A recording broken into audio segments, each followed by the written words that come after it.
Good morning and welcome to Community Unitarian Universalist Church. I'm Joyce Thompson, your worship associate today, and we're very glad you're with us. We come together from many different paths into this place of healing. Some of us are bringing our best selves to this space, and some of us are bringing our struggling selves. All of us are welcome here, and all are loved. As Unitarian Universalists, we don't ask people to subscribe to a particular creed or make any affirmation of faith. Instead, we share the conviction that every single person on earth has inherent worth and dignity and deserves to be treated with kindness. Community Church also shares a mission to nourish spirits, work for justice, and transform lives. Because we draw from many sources of wisdom, Community Church offers an open pulpit. Speakers are invited here to share their truth, whatever that is. We also practice an open pew, which means that you are not expected to agree with everything you hear. Freedom of thought is a cornerstone of Unitarian Universalism, and even though we may not always agree, we as worship leaders hope that you will find spiritual nourishment here today.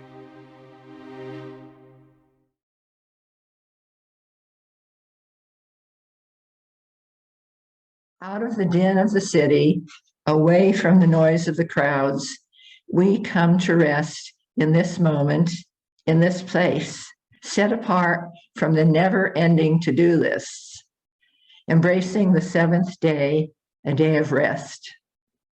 We come to the warmth and stillness of this sacred hour. Remember, you have chosen to be here. Something in your life led you to arrive here now. Whatever tasks and cares await you, now for this brief time, simply rest. Allow your soul to be nurtured. Let the waves in your mind and heart gradually subside. As you come home to yourself, holy and whole, come, let us worship together.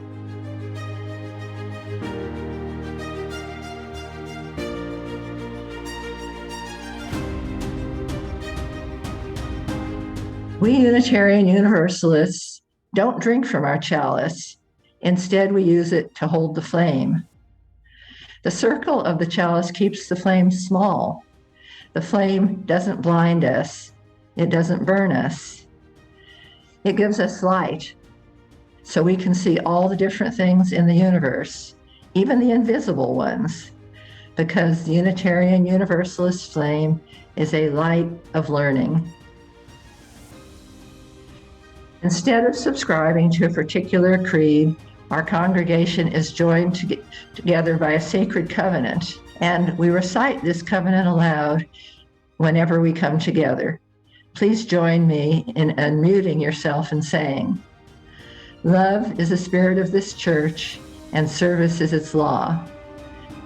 This is our great covenant, to dwell together in peace, to seek the truth in freedom, and to help one another.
Our guest speaker today, the Reverend Charles Brock, comes to us from Erie, Pennsylvania.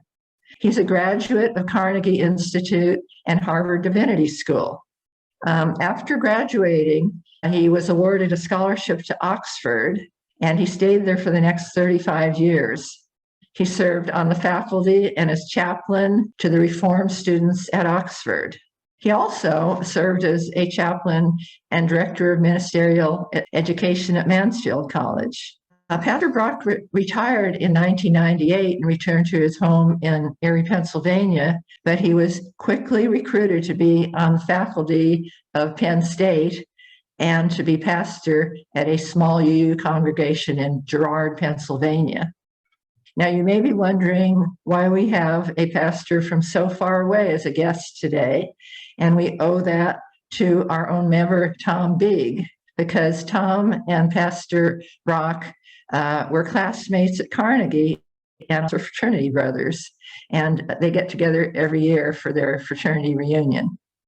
Our worship theme this month is Stillness. In his sermon today, Ancient Tales, Modern Lessons, Pastor Brock takes us on a journey. We move from his own neighborhood to the Old Testament and then to current politics to illustrate the importance of stillness as well as the importance of action. I'm Charles Brock. It's really nice to meet with people from Plano. Thanks to Tom Big. Well, today's sermon is in your series of Stillness, which I really think is a very good theme to explore. And really, there's an infinite exploration that one can have of the notion of stillness. And it's interesting that I come from the Quaker state, Pennsylvania, that stillness is a really important part of their procedure. And when it was founded in 1683, William Penn, an Englishman who became a Quaker, happened to be a very wealthy person himself. And to make a long story short, they gave him Pennsylvania as a payoff for some of the bad things they did to his father, Admiral Penn. And it's a very interesting story, but I won't go into that.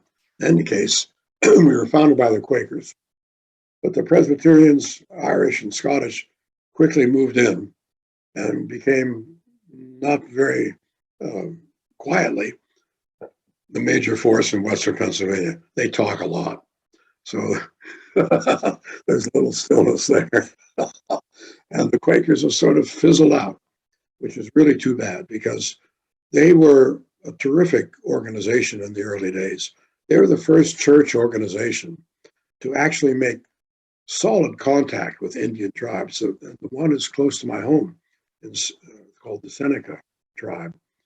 They sent people up here across 400 miles across Pennsylvania with no roads and pretty lousy rivers in order to try to help educate them. And of course, they were a bit patronizing naturally, but they took them seriously. And they learned, they said, from the Seneca on farming, so on. But they wanted to help teach them to read and to write. Otherwise, they wouldn't survive in America. And they took that up. And they were good until Presbyterians and others got in there and screwed up their life, but good. Took away their tribal lands, flooded their tribal lands, matter of fact, flooded their sacred graves. It was just horrible in the 19th and 20th, through the 20th century. They flooded their lands in the 20th century. There was a big protest about that, but it didn't cut ice in Washington. So they were originators of stillness in Pennsylvania.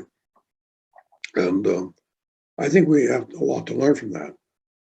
As you know, they tend to gather and sit and wait until the Spirit comes. I was talking to a friend of mine who's quite astute in his theology. He said, well, I've been to a Quaker meeting. He said, they sit there until somebody says, well, God is telling me this. He said, I'm not sure it was God at all. It sounded just like the last night's news cast.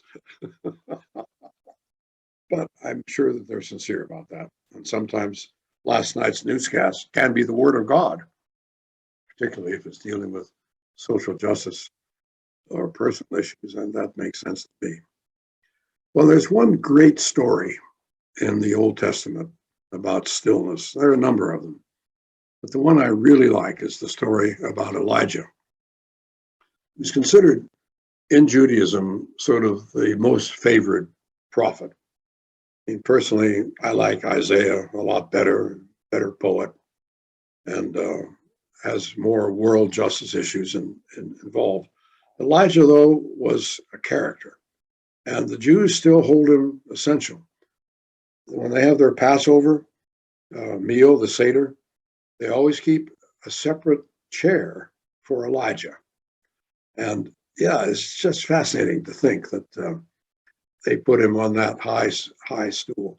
And when Jesus was dying, people said, when he said, Lamai, Lamai, like Sabachthani, or however it's pronounced, my God, why hast thou forsaken me?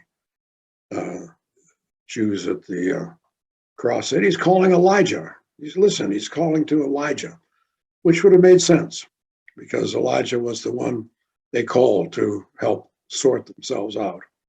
Well, the story of Elijah in this particular notion of stillness is that he's really, if I may say so, pissed off with the Jewish authorities who have really taken over the place. They're repressive. They stop the prophets from prophesying. They're rather authoritarian. They do all sorts of horrible things. And Elijah says, this is so awful. This is so terrible. And I'm afraid I failed at trying to really help out very much. I haven't done much of a job. I'm going to get out of here. And he starts walking towards Sinai from Jerusalem. Well, that's a long way away. I've done that trip, but in a coach, not by walking. I don't know how he did it. Anyway, he's going towards Sinai. He decides it's so awful, he wants to die. And he tells God, he says, God, this is such a miserable situation. I want to die. I'm going to read part of that story. Really fascinating. Take my glasses off to read it. That's usually the other way around. My eyes have not seen the glory. So Ahab and Jezebel, all that Elijah had done, Ahab told Jezebel all that Elijah had done and how he had killed the prophets with the sword. He decided that a little violence was needed at that point.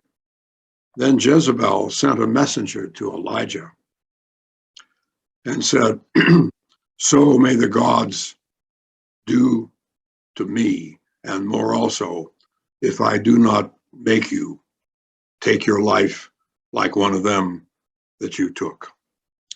So then he was afraid, and he got up and fled for his life and came to Beersheba, which is right at the southern part of New Israel.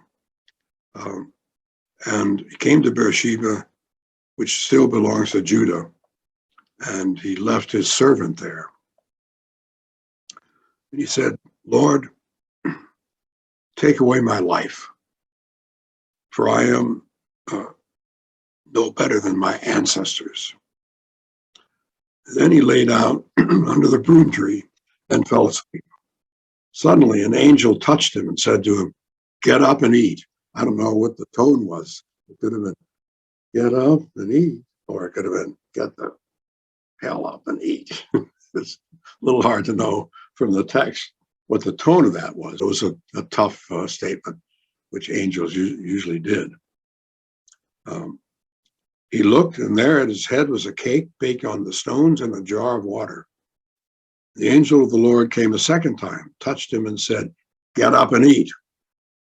Otherwise, the journey will be too much for you.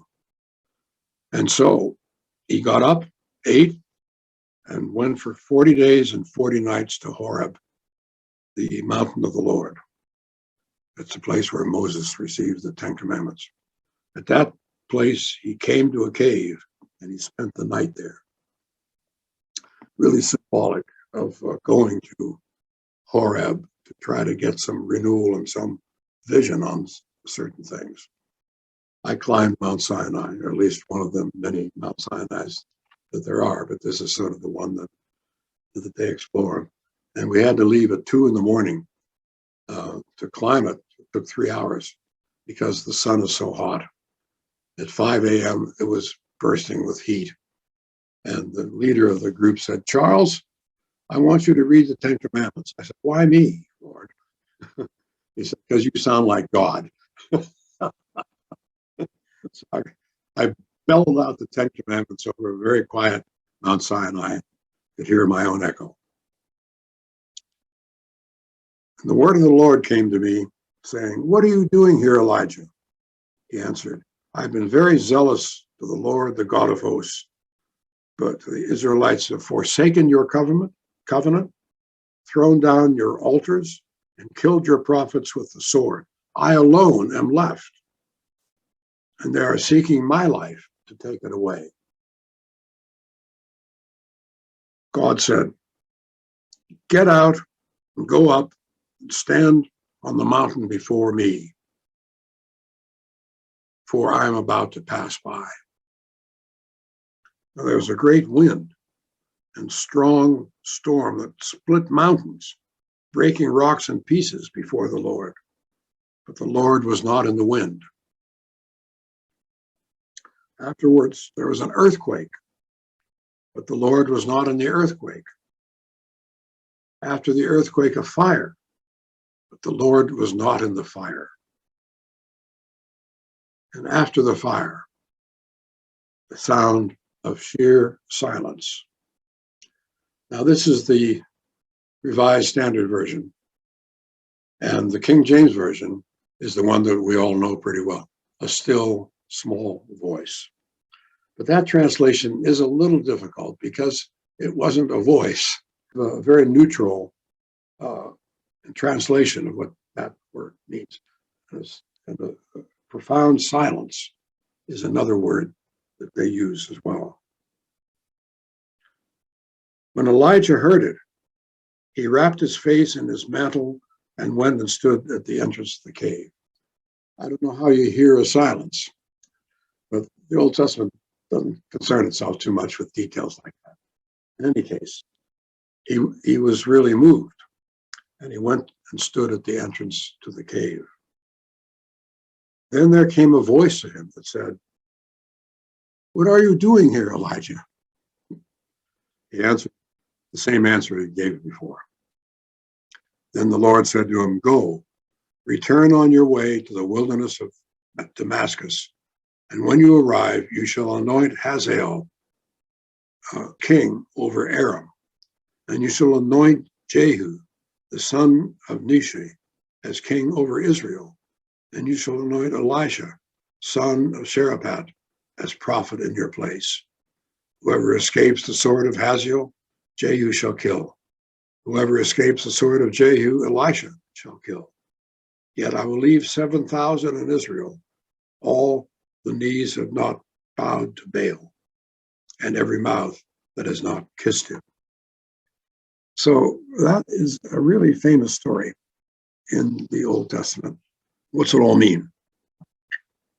Well, there are about as many interpretations of that story as I suppose there is of anything.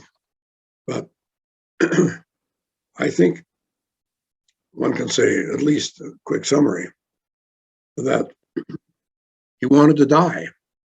I mean, he really wanted to have God take his life away. And he was, I'm sure, sincere about that. But somehow the food and drink came, and the angel was a toughie and said, "Get up and eat." And he did. And he made his way to Sinai or Horeb and found this revelation that he had, that there was a great silence. I think that's really important to note. The Bible or religion is not all busyness, and it's not all running around and being fair, just, and nice, and all that sort of thing. But there are times when we all, and maybe the whole culture, needs to go silent for a while. And it's important to realize that in our own lives, as well as the church's life, as well as the political life, that sometimes we just talk too bloody much. And that we are drowned in the cacophony of our own voices and our own opinions, and we don't listen to anybody else. And the silence, an imposed silence, can really do a lot for us. And we have to think of ways to harness that silence. So the second point is this, that God's revelations in the Bible are never neutral. They always have a purpose to them. Silence is one purpose. And this story of Elijah makes it clear. Elijah's to take up the sword again and get rid of the false prophets and kings that are in the area and appoint new kings. Well, that's a pretty revolutionary act, you know. You don't walk into Washington and say, okay, Biden, you're out of here. I got somebody much better than you. I know a lot of people think that, but in any case, it's a tough thing to do. And most people will just put in solitary confinement somewhere, thought being crazy. But Elijah did have a huge, huge reputation. It would be like Colin Powell coming to Washington saying, President, go home. We have a better person than you. And so that's a revolutionary insurrectionist sort of act. And that's what he was supposed to do, and which he did. And Elisha followed Elijah, and they kept up the tradition of a really strong prophetic movement. Sometimes it would go wrong. And a lot of times the kings would go wrong. Half the stories about the kings of Israel, they're on the wrong side of the law, as it were, and messing things up pretty badly. But it really does relate to us too. Because yes, it's important to find that stillness, without a doubt. Certainly, meditation helps us do that as well. And there's all sorts of other ways. But then the second thing is that we come out of it with something. You know, a lot of people who practice yoga never really get the point of yoga. And I always ask yoga teachers in Erie, what's the point of it all? And they always answer with one voice. It's to find unity. It's not just to get your muscles working. It's to find unity. And it's a Hindu thought, and I always supported that idea. It's a wonderful idea that you go silent in order to understand God, or the universe, if you want to call it that, and how the universe works. And then you get your marching orders somehow or another. But there always are marching orders in Hinduism and Buddhism, Islam, Judaism, Christianity, and even Gaia. There's marching orders. And we got some marching orders today, I think. And that is that we tend now to face one of the great crises of America since the Civil War. And that is the loss of our voting rights. And I'm just going to read a short bit from the Southern Poverty Law Center, which says a lot about Texas, and Florida, and Alabama, and so on. And the president gives a report this month. Her name is Margaret Huang, Huang. She's Chinese, as far as I can see. And I think that's so wonderful to have the Southern Poverty Law Center run by a Chinese woman. But here's what she says. Across the country, we are witnessing a resurgence of efforts by lawmakers to create new bureaucratic and economic hurdles to the ballot, purposely designed to impede Black people, Latino voters, low-income voters, young voters, new voters, and voters with disabilities. Why do they want to do that? It's because most of the people I just named are Democrats. And it's a Republican fight to stop them voting. Clear as a bell. I mean, everybody said that. Even Republicans have said that. And they said, we got to stop We've got to stop these new people in America from voting. We have to keep our values.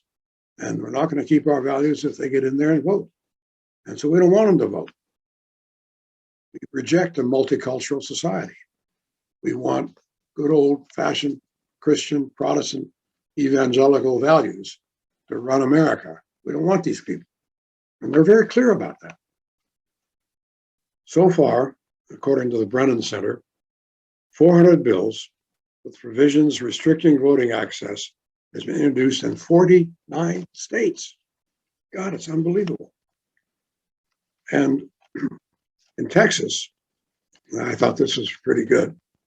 In Texas, more than 50 state legislatures fled the state in July to prevent a quorum on the elections bill. Good for you guys.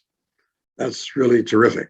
I'm so proud of Texas that they did that and really made a show of it. It's almost forgotten now, unfortunately, but she brings it up, and that's really important. And they spent their time in Washington when they were there advocating for a federal bill to protect voting rights for all Americans. And I'm working on John Milton and Thomas Jefferson at the moment. John Milton was the founder, the intellectual founder of the English Revolution in 1640. Thomas Jefferson was one of the great intellectual founders of the American Revolution. Now, they both didn't live up to their ideals. Nobody ever does. But to condemn them for that, I think, is a little narrow. What they did, though, is said, we want the vote for the people. We don't want to be run by a king. That's the last thing we want, is a subservient parliament and a king who's calling all the shots. And sure enough, Cromwell and Milton had to capture the king, had to cut his head off, because he was getting some support from the English people. They thought, we can't have that. We'll be back to a monarchy again. Well, it didn't work. Cromwell became a monarch himself, which was a terrible mistake that he made. Didn't have succession plan and became a really nasty type toward the end. By 1660, the revolution was over, 20 years, and Milton had to go into exile. Wrote Paradise Lost, so we do have something to gain from his exile. And Jefferson, well, he said the same thing. Got to get rid of the king. Most of the Declaration of Independence is about getting rid of the king. But he also said, famously, all people are created equal. That was the key message of the Revolutionary War, and one that he got from his Unitarianism. Of course, we know he's Unitarian. He said so. But also that comes with the ball game in Unitarianism and Universalism now. That yes, every vote counts, and we welcome a society that accepts trans people, gays. We welcome a society that accepts exiles, immigrants, and people who are different than the normal Protestant evangelicals that want to run the country. So there's a lot to learn from Elijah and his followers, a terrific amount on stillness and on action and how they come together at our best moments. Thank you for allowing me to share these ideas. I appreciate it.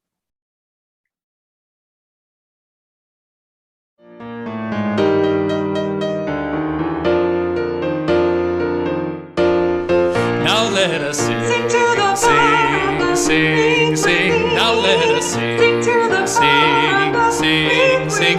Lift up your voice, be not afraid. Now let us sing to the power of the faith within. Now let us sing to the sing, sing, sing. Now let us sing to the sing, sing, sing. Lift up your voice, be not afraid. Now let us sing to the power of the hope within. Now let us sing to the sing, sing, sing. Now let us sing to the sing, sing, sing. Lift up your voice, be not afraid. Now let us sing to the power of the love within. Now let us sing, sing, sing, sing. Now let us sing, sing, sing, sing.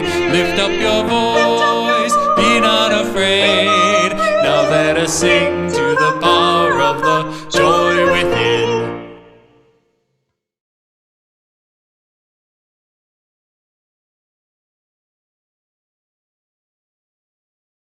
Your support, the free and generous support of each and every member and friend of this community, is what fuels this community and its mission. And without your support, the flames of justice, community, and love cannot burn brightly to warm ourselves and be a beacon in a world threatened by division and fear. Our Share the Plate recipient for this month is the Benevolence Fund. That used to be named the Minister's Discretionary Fund, and the proceeds are used to assist members and sometimes outsiders who need help.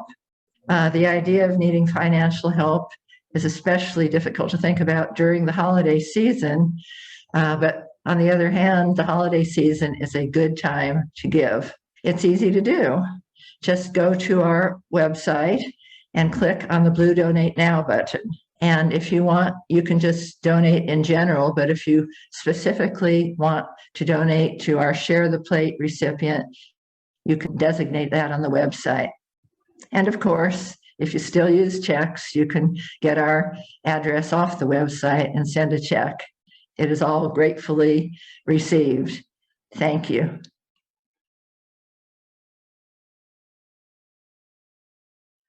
The chalice is now extinguished, but its light lives in the minds and hearts and souls of every one of you.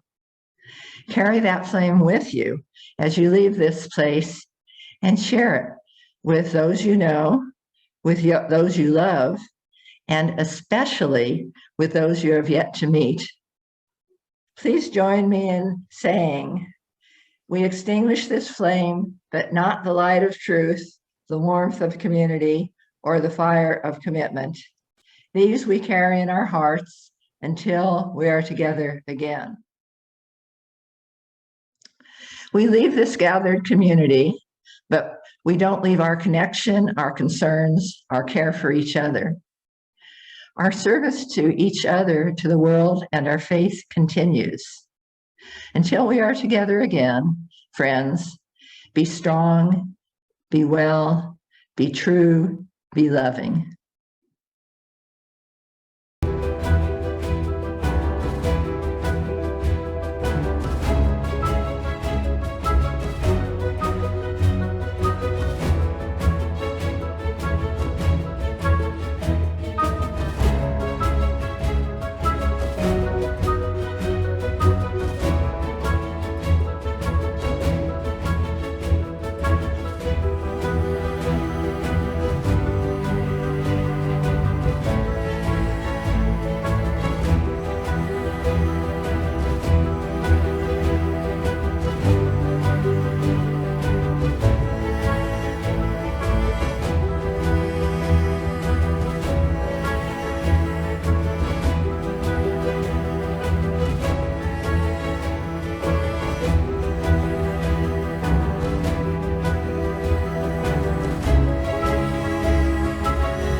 Whenever you want, I can start. Sure.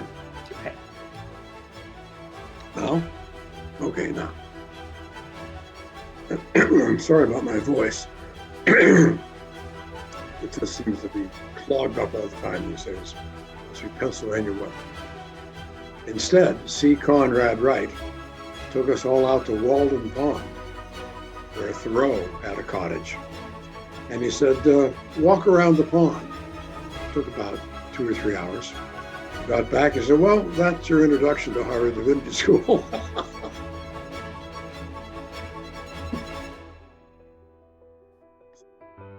Sent a messenger to be like, could you just stop and eat?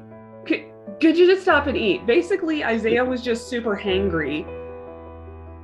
Yeah. I'm gonna die. The angel sounded really pissed off. Bye-bye. Bye-bye.